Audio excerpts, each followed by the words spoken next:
تھا، مجبور نہیں تھا، پر پوری نہ کی تو اسے قیامت کے دن سزا ملے گی۔ تو فرمایا یہ کتا امید لگا کے آیا تھا میرے گھر میں کھانے کی، تو اگر میں پوری نہ کرتا تو پھر حضور کی اس حدیث پر عمل کیسے ہوتا، پھر مجھے حدیثیں بیان کرنے کا مطلب کیا سمجھ میں آتا۔ امام احمد بن حنبل رحمۃ اللہ تعالیٰ علیہ فرماتے ہیں میں نے کہا استاد جی اجازت دے دیں۔ کہا کدھر آئے تھے؟ کہا حضور جس کام آیا تھا نا وہ میرا بڑا ہی اچھا ہو گیا، وہ بڑا شاندار ہو گیا، جو حدیث بھی آپ نے بیان کر دی اور صرف بیان نہیں کی، آپ نے تو عمل کر کے بھی دکھا دیا، آپ نے تو اس حدیث پر منوان عمل کر کے بھی دکھا دی۔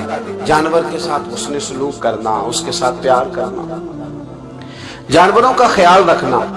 کچھ جانور موذی ہوتے ہیں، شریعت نے انہیں مارنے کی اجازت دی ہے، اجازت دے دیا، جو جانور تکلیف دیتا ہے، اذیت دیتا ہے اسے مارا جا سکتا ہے، اس کو ہٹایا جا سکتا ہے، لیکن جانور کے حقوق کا لحاظ کرنا، اس پر رحم کھانا، اس پر توجہ دینا۔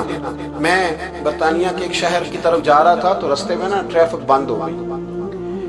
آپ کو پتا ہے میپ وغیرہ نکل آئے ہیں تو میپ سے پتہ چل جاتا ہے کہ کس روڈ پہ رش زیادہ ہے، کس پہ رش کم ہے۔ تو میں نے اپنے ڈرائیور سے شکوہ کیا کہ میاں تم تو کہتے ہو یہ رستہ صاف ہے، یہ تو یہاں تو ٹریفک ہے۔ کہنے لگا حضرت صاحب پہلے نہیں تھی، ابھی ہوئی ہے تو پتہ کر لیتا ہوں۔ اس نے نیٹ پر کوئی چیز لگائی تو جواب یہ آیا کہ روڈ پہ نا آگے کتے کا ایکسیڈنٹ ہو گیا اور ایمبولینس آ رہی ہے کتا اٹھانے کے، تو جیسے ہی کتا اٹھا کے لے جائے گی نا روڈ کھول دیا جائے گا۔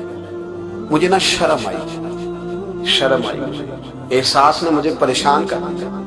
وہ کہنے لگا حضرت میں نے کوئی ایسی بات تو نہیں کر دی، آپ تو پریشان ہو گئے۔ میں نے کہا یار پریشان اس لیے ہوا ہوں کہ کافروں کا ملک ہے، کتے کا ایکسیڈنٹ ہوا ہے تو ایمبولینس کتا اٹھانے آ گئی ہے، اور مسلمانوں کے ملک میں کتا اگر روڈ پہ ایکسیڈنٹ ہو جائے تو وہ گاڑی کے ٹائروں کے ساتھ مسئلہ تو جاتا ہے پر مرے ہوئے کو بھی سائیڈ پہ کوئی نہیں کرتا۔ میرے وطن عزیز میں، میرے ملک کے اندر کتا اگر اس کا ایکسیڈنٹ ہو گیا تو ٹائروں کے ساتھ ہی وہ جائے گا۔ یعنی درس دینے والا M A, B A, B B A, M S C, M phil, P H D کی ڈگری رکھنے والا، مالدار غریب لوگ تو نہیں نا گاڑیاں ڈرائیو کر رہے ہوتے، مالدار پڑھے لکھے لوگ، وہ اپنے ٹائروں کے ساتھ اس کتے کے اوپر سے گزریں گے لیکن کچھ چھڑی لے کے اس کو سائیڈ پہ نہیں کریں گے۔ اور ہمارے کوئی فلسفے سنے تو ہم سے زیادہ اچھا بیان ہی کوئی نہیں کر سکتا، ہماری کو لب و لہجہ دیکھے تو ہم سے زیادہ اچھی نصیحت کرے گا کوئی نہیں۔ لیکن اس کو ایک جگہ پہ میں نے کہا ایک سنگی سے کہ یار ذرا تھوڑا رکو، اس کو سائیڈ پہ کر دو، تو کہنے لگے مین روڈ پہ کیسے رکیں؟ تو میں نے کہا ہیلمٹ گر جائے تو فٹافٹ رک جاتے ہو، تھیلا گر جائے نا کبھی سامان والا تو یوں کر کے گاڑیاں بلاک کر دیتے ہو، اگرچہ وہ 150 روپے کا ہی مال کیوں نہ ہو، اور کتے کی خاطر نہیں نیچے اتر سکتے، اس کو تھوڑا سا ہٹایا نہیں جا سکتا۔ لیکن ہمارے رویے ہیں، ہمارا مزاج ہے، ہم ان چیزوں کو سمجھتے نہیں۔ امیر ملت، اور اگر میں کہوں بانی پاکستان تو میں ٹھیک کہوں گا۔ بانی لارڈ تھا ایک اس وقت انگریزوں کا بڑا، پیر جماعت علی شاہ صاحب محدث علی پوری بھی پاکستان کی تحریک چلا رہے تھے اور قائد اعظم بھی چلا رہے تھے۔ تو لارڈ نے قائد اعظم سے کہا تھا کہ قائد اعظم مجھے تیری سیاست سے اتنا ڈر نہیں آتا جتنا جماعت علی شاہ کے دین سے ڈر آتا ہے۔ تو فجر کا وقت مانگنے کا ہے، تو ساری رات تو گزر گئی گیمیں کھیلتے، ٹی وی دیکھتے، اور جو لینے کا وقت تھا تو سو گیا، تو کیسے آئے گا تیرے پاس؟ تو اٹھے سویرے، بندوں سے مانگ کے دیکھ لیا، بڑی عزتیں خراب ہوئی، فجر کا وقت اٹھ کے جھولی پھیلائے۔ میرے رسول پاک علیہ السلام فرماتے، رب فرماتے جب بندے میرے آگے جھولی پھیلاتے مجھے شرم آتی ہے، کیسے خالی واپس کرتے؟ تو اس کے سامنے جھولی پھیلائے، سویرے اٹھے، رزق میں برکت ہو گئی۔ اور پھر ایک اور بات، پانچویں بات، رزق میں تنگی اس وقت ہوتی ہے جب ہم مال غلط جگہ پہ خرچ کرتے ہیں۔ اللہ مال دیتا ہے اپنے فضل سے، اور جب ہم اسے ضائع کریں، مثال دیتا ہوں، میرے پاس ایک شخص نے آ کے کہا حضرت بچی کی شادی ہے، یا میرا گھر میں کوئی بیمار ہے، یا بڑی آزمائش ہے، 10,000 کی ضرورت ہے، میں نے تھما دیا اس کو۔ پھر مجھے بعد میں پتا چلا کہ وہ تو عیاشی کر رہا پیسے، وہ تو چلا گیا کہیں گھومنے اور فلاں ہوٹل میں، مہنگے ہوٹل میں بیٹھ کے کھانا کھا لیا، تو میرے دل پہ کیا گزرے گی اس شخص کے بارے میں؟ بلا مثال و بلا تشبیہ سمجھانے کے لیے اللہ نے مال دیا فضل سے، اور اگر عیاشیوں میں لگا دیا۔ صوفیاء فرماتے ہیں کہ اگر ایک دھیلا تو حرام جگہ پہ خرچ کرے نا، ایک دھیلا، تو 1,00,000 دینار کی برکت تیرے گھر سے اٹھ جاتی ہے۔ ایک دھیلا حرام جگہ. یہ جو گویوں پہ پیسے پھینکتے ہو حلال ہے؟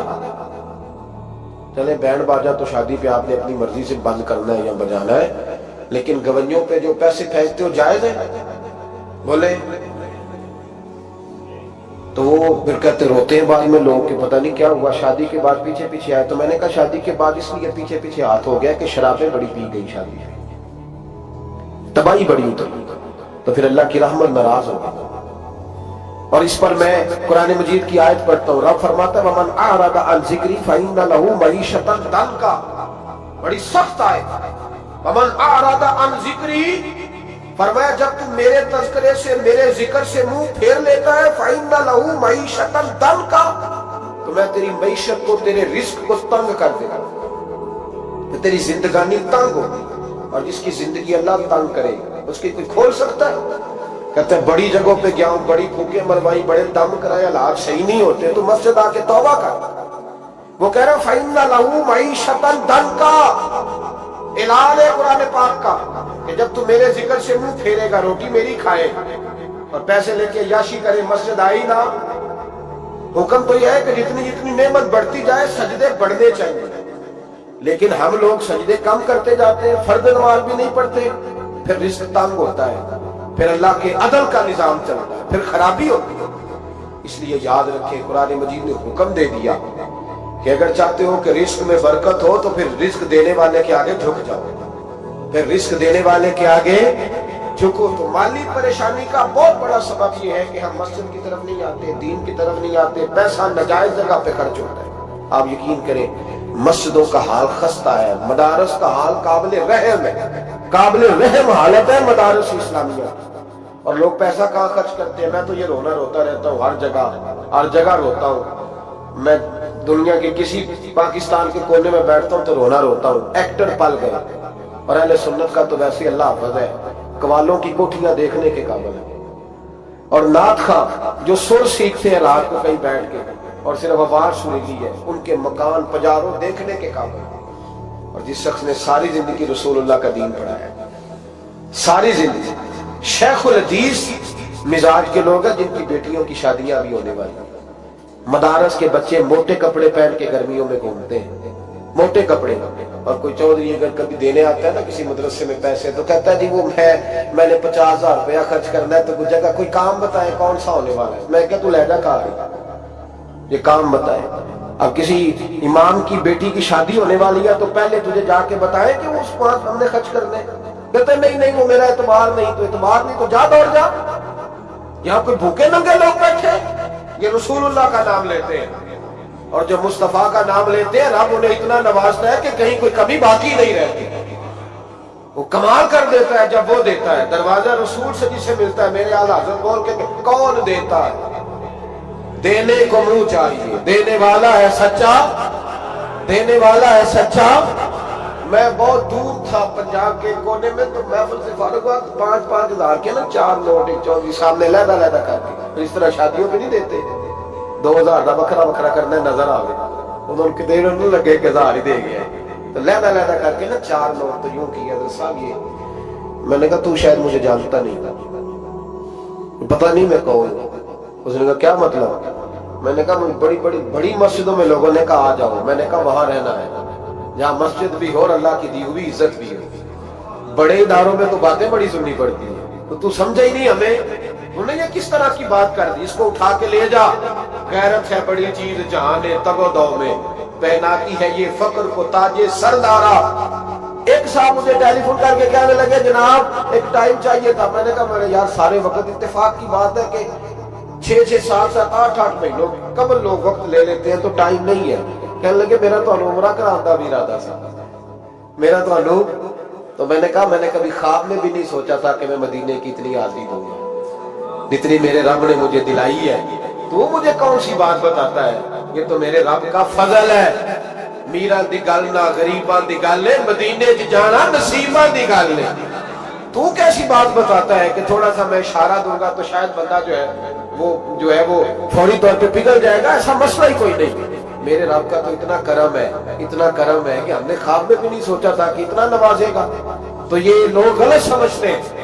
میں اپنے مدرسے کے طالب علموں کو کہتا ہوں زندگی میں سب سے اچھا کھانا اللہ تمہیں دے گا اور سب سے زیادہ اچھا کپڑا اللہ تمہیں دے گا, سب سے اچھی گاڑی اللہ تمہیں دے گا, بس ایک شرط ہے ساری زندگی محمد عربی کے وفادار رہنا, رسول اللہ کے نظام سے حضور کے طریقے سے کبھی غداری کبھی نہ کرنا, بڑا نوازے گا اور اتنا نوازے گا تم نے کبھی سوچا بھی نہیں ہوگا. تو یاد رکھیں اللہ رزق میں برکت دیتا ہے, لیکن اس وقت جب ہم اپنی زندگی حقیر کرتے ہیں نا, اب جہاں آنے لگا ہوں وہاں آپ کو لانا چاہ رہا ہوں, ہم پتہ کیا کرتے ہیں, ہاتھ پھیلاتے ہیں, بڑے بڑے رئیس اعظموں کے لوگ ہاتھ پھیلاتے ہیں. اگر آپ ناراض نہ ہو تو ایم ایل اے نے بھی انویسٹر رکھے ہوتے ہیں, ایم پی اے کا بھی انویسٹر, وہ بھی فون کرتا ہے کہ اتنی فلیکس تیرے ذمے, اتنے تیرے ذمے.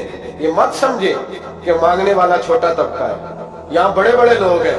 یہاں تو پولیس افسر بھی دکان پہ آ جائے تو دکاندار پریشان ہوتا ہے کہ یہ مفت ہو رہا ہے, یہ پیسے نہیں دے گا. تو یہاں مانگنے کے سٹائل بڑے بڑے نرالے, بڑے بڑے لوگ ہیں. ناراض نہ ہوئیے گا, سب کی بات نہیں کر رہا, لیکن اللہ ماشاءاللہ اکثر کی بات کر رہا ہوں. اب میرے نبی پاک صلی اللہ علیہ وسلم نے درس دیا, فرمایا زندگی میں ہاتھ نہ پھیلانا کبھی, زندگی میں کبھی بھی ہاتھ, مالی پریشانی کا حل بتایا. میرے حبیب فرمانے لگے یوں نہ کرنا ورنہ پھر دوبارہ ساری زندگی اس طرح نہیں ہو سکے.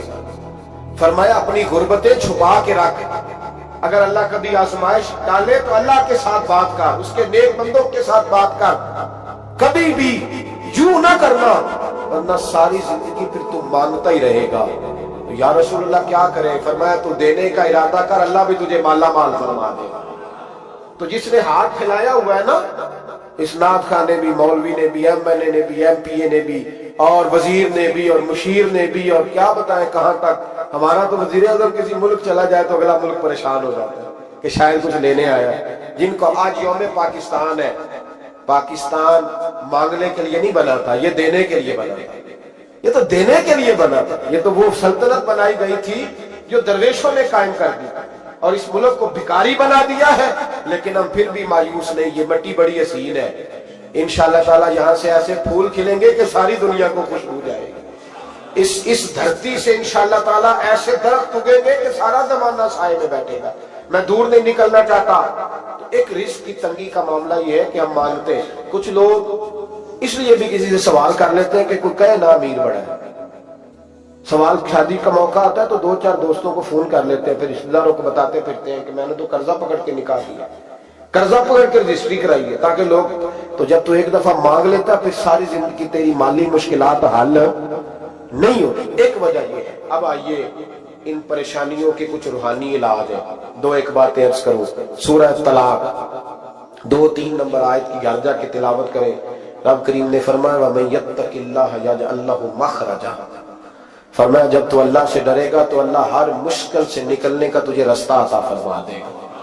اور کیا خوبصورت انداز ہے قرآن مجید کا, اور ہم نے اس کا لاکھوں بار تجربہ کیا, 20 اور سینکڑوں بار یہ چیز ذاتی طور پر پریکٹیکل سے گزری. اللہ نے فرمایا ہر مشکل سے نکلنے کا رستہ بھی دے گا, وَيَرْزُقْهُ مِنْ حَيْثُ لَا يَحْتَسِبُ, اور اللہ تجھے وہاں سے رزق دے گا کہ تو نے کبھی سوچا بھی نہیں ہوگا. وَيَرْزُقْهُ مِنْ حَيْثُ لَا يَحْتَسِبُ, سے دے گا کہ تو نے کبھی سوچا بھی. ایک صحابی تھے حضرت عوف بن مالک رضی اللہ تعالیٰ, کہتے میرا بچہ کافروں نے قید کر لیا, گھر میں غربت پہلے بڑی زیادہ تھی, میں دروازہ رسول پہ آیا, حضور اب کیا کروں؟ تو کہتے نبی پاک نے فرمایا بھروسہ اللہ کی ذات پہ کر, توکل اللہ کی ذات پہ کر, اور گھر جا کے تسبیح لے کے میاں بیوی بیٹھ جاؤ اور پڑھو لا حول ولا قوت الا باللہ العلی العظیم, جاؤ پڑھو جا کے. کہتے میں گھر بیٹھا ابھی چند تسبیحاں پڑھی تھی کہ دروازے پہ دستک ہوئی, دروازہ کھولا تو میرا بیٹا دروازے پہ کھڑا تھا, پلٹ کے دیکھا تو 400 بکریاں بھی لایا تھا. اور میں نے کہا بیٹا یہ کیسے آ گئی؟ کہنے لگے ابا جی مجھے ایک حویلی میں کافروں نے قید کیا ہوا تھا, میں بڑا پریشان تھا, لیکن ابھی تھوڑا دیر پہلے پتہ نہیں کیا ہوا, میں نے یوں ہاتھ لایا تو رسیاں کھل گئی, باہر نکلا ہوں تو 2-3 بندوں پہ نیند کا ایسا غلبہ تھا کہ بے ہوش ہو کے گرے ہوئے تھے. 400 بکریاں بھی تھی, میں نے دروازہ کھولا, بکریاں میرے ساتھ دوڑنے لگ گئی, تو میں 400 بکری بھی لے آیا ہوں, پلٹ پلٹ کے دیکھتا رہا ہوں, پر میلوں کا سفر ہوا وہ آئے ہی نہیں. تو والد کہنے لگے بیٹا چلو پہلے مصطفیٰ کریم سے جا کے پوچھ لیں, دیکھیں کیسے مالی مسئلے حل ہوتے. حضور سے جا کے پوچھیں کہ ہمارے لیے جائز بھی ہے کہ نہیں, کہتے ہیں دروازہ رسول پہ جا کے ہم کھڑے ہوئے تھے کہ نبی پاک نے فرمایا دیکھا رب کریم کا فضل، دیکھا، فرمایا تیرا بیٹا بھی آ گیا، تیری غربت کا بھی حل ہو گیا، یہ کافر کا مال ہے، اسے مال غنیمت سمجھ کے استعمال کر، تیرا ہی ہے۔ لا حول ولا قوت الا باللہ العلی العظیم پڑھیں تو رزق میں پڑھیں گے انشاءاللہ، بول کے بتائیے پڑھیں گے انشاءاللہ تعالی۔ لیکن سنی قوم تویز پہ لگ گئی ہے، کہتے ہیں وظیفہ پڑھنا پڑتا ہے، آپ لکھ کے دیں گلے میں ڈالنے کے لیے تاکہ وہ ڈالتا جاؤں اور میرے اوپر پیسوں کی بارش ہوتی جائے۔ وظیفہ پڑھیں، وظیفہ پڑھیں۔ سنیں ایک اور وظیفہ سنیں، امام قرطبی نے تفسیر قرطبی میں لکھا رزق کی برکت کا وظیفہ۔ امام قرطبی نے لکھا ہے حضرت انس بن مالک رضی اللہ تعالیٰ عنہ کہتے ہیں ایک شخص حضور کی بارگاہ میں آیا کہ یا رسول اللہ صلی اللہ علیہ وسلم غربت بڑی ہے، بڑا دکھی ہوں، بڑا پریشان ہوں۔ تو حضور نے وظیفہ بتایا، فرمایا جب بھی گھر جاؤ نا گھر والوں کو سلام کہنی ہے، السلام علیکم، یعنی کب کہنی ہے؟ جب بھی جاؤ۔ کب کہنی ہے؟ یعنی گھر سے نکلے ماچس لینے کے لیے، واپس آ کے کہنا السلام علیکم۔ پھر گھر والوں نے کہا ہو یاد نہیں رہا تھا، وہ تو چینی بھی ختم ہو گئی ہے، پھر گئے چینی لینے تو واپس آ کے پھر السلام علیکم۔ انہوں نے کہا خو ناراض نہ ہوئیے گا، پتی بھی نہیں چاہے گی۔ اب واپس گئے تو پھر واپس آ کے کیا کہنا ہے؟ تو نبی پاک صلی اللہ علیہ وسلم نے فرمایا جب بھی گھر جا السلام علیکم کہہ اور 3 دفعہ سورۃ اخلاص پڑھ دے، اور سورت بھی وہ بتائی جو سب کو آتی ہے، قل هو اللہ احد اللہ الصمد لم یلد ولم یولد ولم یکن لہ کفوا احد۔ 3 دفعہ یہ پڑھ دے۔ صحابی بڑے سیانے تھے، بڑے مسئلے حل کرتے تھے ہمارے، فٹافٹ بول پڑے وہ صحابی، کہنے لگے حضور میری تو چھوٹی سی فیملی ہے، کئی دفعہ بچے گھر نہیں ہوتے، ننیال گئے ہوتے ہیں، تو پھر کیا کروں؟ حضور نے فرمایا جب گھر میں کوئی نہ ہو تو اپنے نبی پہ درود و سلام پڑھ دے، تیرے نبی کا کرم تو تیرے گھر میں ہوگا نا۔ حضرت انس بن مالک رضی اللہ تعالیٰ عنہ فرماتے ہیں کہ ہم انتظار میں تھے کہ بندہ واپس آئے اور رزلٹ بتائے۔ کہتے ہیں وہ کچھ دنوں کے بعد واپس آئے تو عجیب بات کی انہوں نے، ہمسایوں سے کئی دفعہ بندے کی نہیں نا اتنی بنتی، اور کئی دفعہ لگتا ہے کہ میرا ہاتھ اوپر ہی رہے، یہ کہیں مجھ سے تگڑے نہ ہو جائے۔ کہتے ہیں وہ آئے، نبی پاک صلی اللہ علیہ وسلم نے کہا کیا حال ہے تیرا؟ تو عرض کرنے لگے یا رسول اللہ صلی اللہ علیہ وسلم وظیفہ تو میں نے اپنے لیے پوچھا تھا اور میرے تو ہمسائے بھی امیر ہو گئے، حضور تو میں نے اپنے لیے پوچھا تھا اور میرے دائیں بائیں والے لوگوں کو بڑی برکت ہوئی ہے۔ تو میرے محبوب مسکرانے لگے، حضور فرمانے لگے گویا برکتیں تیرے گھر میں جب برسی ہیں تو چھن چھن کے ان کا فیض اللہ نے تیرے ہمسایوں کو بھی عطا فرمایا۔ مشکل تو نہیں وظیفہ، کیا کرنا ہے؟ تو سا نہیں آکھنا مشکل لگتا ہے، تسی کر دینا سلام لو، تسی کہنا بندے اسی اندے سلام اسی لویے، تسی لو جاؤ کے دوبارہ گھر جا کے کیا کرنا ہے؟ چلے کچھ نہ کچھ 55% بولے ہی ہے ماشاءاللہ۔ کیا کریں گے؟ السلام، اور پھر کیا پڑھنا ہے؟ سبحان اللہ۔ 3 دفعہ سورۃ اخلاص پڑھ دیں، فرمایا اللہ برکت پیدا کر دے گا۔ اب سنیں، ایک دوست آئے کہنے لگے حضرت جی بڑے پیروں کے پاس گیا ہوں، مالی مسئلہ حل نہیں ہوتا، تو میں نے کہا میں تجھے نبی پاک کی بارگاہ میں نہ لے جاؤں، پیروں کے پیر کے پاس نہ چلے جائیں۔ میں نے کہا سن تیرا مالی مسئلہ حضور حل کر دیں گے۔ مشکات میں حدیث ہے، ایک صحابی نے کہا حضور غربت ہے، فرمایا روز رات کو سورۃ واقعہ پڑھ، تیرے گھر میں فاقہ نہیں آئے گا۔ اور یار بتاؤ جب نبی پاک نے کہہ دیا نہیں آئے گا تو آئے گا، حضور نے کہہ دیا نہیں آئے گا تو آئے گا، اللہ اکبر، آ ہی نہیں سکتا، تو وہ والا وظیفہ پڑھ جو مصطفیٰ کریم نے بتایا ہے، اور رب کریم کی بارگاہ میں گویا نیت ہو کہ یا اللہ میں کوئی خود تو نہیں نہ پڑھ رہا، تیرے نبی نے بتایا، سورۃ واقعہ پڑھ، تیرے گھر میں فاقہ۔ حضرت عبداللہ ابن مسعود رضی اللہ تعالیٰ عنہ بیمار ہو گئے، شدید بیمار، اور بیٹیوں کے باپ تھے، بیٹیاں زیادہ تھی۔ حضرت عثمان غنی رضی اللہ تعالیٰ عنہ کا دور خلافت تھا، جناب عثمان غنی تیمارداری کرنے آئے اور کہنے لگے عبداللہ آپ بڑے بیمار ہیں، ابن مسعود آپ بڑے علیل ہیں، کچھ پیسے نہ بھیج دوں خزانے سے؟ تو حضرت ابن مسعود کہنے لگے ضرورت نہیں، کہا آپ کی بیٹیاں ہیں کام آئیں گے۔ تو آپ فرمانے لگے میں نے بیٹیوں کو خزانہ دے دیا ہے۔ کہا کیا خزانہ دیا ہے؟ کہنے لگے میں نے اپنی بیٹیوں کو پابند کر لیا ہے، وہ رات کو روز سوتے وقت سورۃ واقعہ پڑھ کے سوتی ہے۔ تو نبی پاک نے کہا فاقہ نہیں آ سکتا، تو لہذا میری بیٹیوں پہ کبھی فاقہ نہیں آ سکتا، تو روز یہ تو کہتے ہو